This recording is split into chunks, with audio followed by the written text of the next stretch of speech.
আমি শাড়ি পরেও দেখেছি, কুর্তি পরেও দেখেছি, শান্তি শুধু ঢলঢলে সুতির নাইটি পরে। আমার এক ছোটোবেলাকার বান্ধবী হঠাৎ একদিন আমাকে ফোন করে বলল, জানিস আমার শ্বশুরবাড়ি না খুব স্ট্রিক্ট, সারাদিন শাড়ি পরে থাকতে হয়, একটুও নাইটি পরতে পারি না, গরমে খুব কষ্ট হয়। আমি ওকে বললাম, এই গরমে শাশুড়িকে একদিন নাইটি পরিয়ে দে, তারপরে দেখবি মজা। এই তো কালকে ফোন করেছিল, বলল গড়িয়া থেকে 1/2 ডজন নাইটি কিনে নিয়ে এলাম রে, এখন শাশুড়ি বৌমার দুজনে চুটিয়ে নাইটি পরি।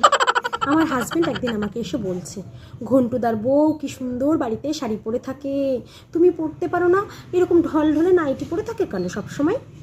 আমিও বললাম, যে কারণে তুমি এখন হাফ প্যান্ট ছেড়ে কদিন ধরে লুঙ্গি পরছো, ঠিক সেই কারণে।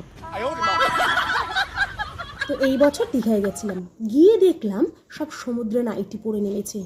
এখানে লাল, ওখানে হলুদ, ওখানে নীল, সব সমুদ্রের জলে নাইটি ভাসছে। পড়েছিস বাবা পর, নাইটি পরাতে আমার কোনো আপত্তি নেই, তাই বলে ভিতরে কিছু পরবি না, এইরকম অসভ্যতামি। একজনকে তো দেখলাম সমুদ্রের জলের ঢেউয়ে একেবারে আছড়ে গিয়ে পড়লো একটা নাইটের ভেতরে, বড় বউ দুজনে। কি কেচ্ছা, কি কেচ্ছা, বরটা অন্য লোকের ছিল কি না।